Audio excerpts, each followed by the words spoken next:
হয় মুসলিম হও নয়তো মরণ, হয় কোরআন নয় মরণ।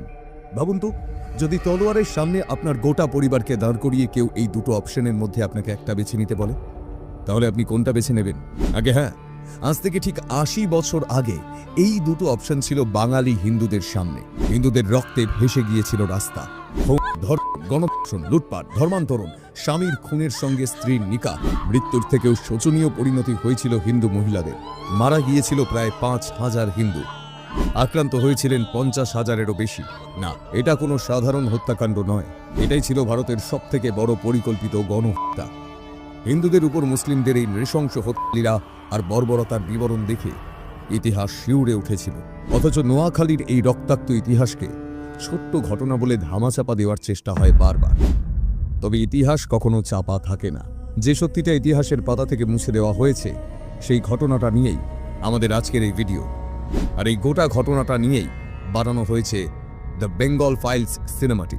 এই ভিডিওটি শেষ পর্যন্ত দেখলে আমি গ্যারান্টি দিচ্ছি আজকে রাতে আর ঘুম হবে না আপনার। ১৯৪৬ সালের ১০ই অক্টোবর, কোজাগরী লক্ষ্মী পুজোর দিন। ৫০০ টাকা চাঁদা চেয়ে নোয়াখালীর রামগঞ্জের একটা হিন্দু পরিবারের উপর চড়াও হয় একদল মুসলিম। টাকা না দিলে বাড়ির সবাইকে খুন করা হবে। প্রাণে বাঁচতে ভয় টাকাটা দিয়ে দেয় ওই পরিবার। টাকা পেয়ে চলেও যায় ওরা, কিন্তু এর কিছুক্ষণ পর আবার ফিরে আসে ওরা, সঙ্গে বিরাট দলবল। এবার ওদের হাতে বড় বড় তলোয়ার। সেই তলোয়ারের কোপে একে একে বাড়ির পুরুষদের মাথা কেটে ফেলে ওরা। দাদুর কাটা দেহের উপর বাবাকে ফেলে যেই তলোয়ার উঁচিয়েছে, অমনি ছুটে এলো ৬ বছরের একটা ছোট্ট মেয়ে। এতক্ষণ ভয় ঘরের মধ্যে লুকিয়েছিল। গায়ের সব গয়না ও সেই সঙ্গে ৪০০ টাকা ছোট্ট দুই হাতে বাড়িয়ে দিল ওই লোকটার দিকে। বাবাকে ছেড়ে দেওয়ার জন্য পাগলের মতো কাকুতি মিনতি করলো মেয়েটা। লোকটা এক হাতে তার কাছ থেকে গয়না নিল, অন্য হাতে তলোয়ার দিয়ে মেয়েটার বাবার গলায় বসালো এক কোপ। ব্যাস, মুহূর্তে শেষ একটা গোটা পরিবার।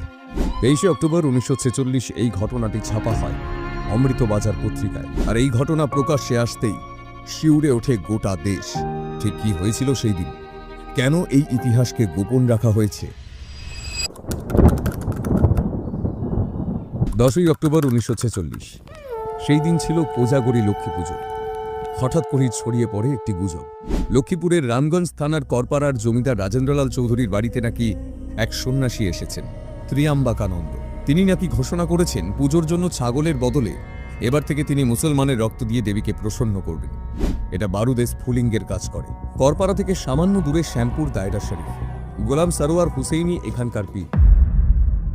গুজব ছড়ানোর পর তিনি 10ই অক্টোবর ভোরবেলা রাজেন্দ্রলাল চৌধুরীর কাছ থেকে একটি চিঠি পাঠিয়ে বিষয়টি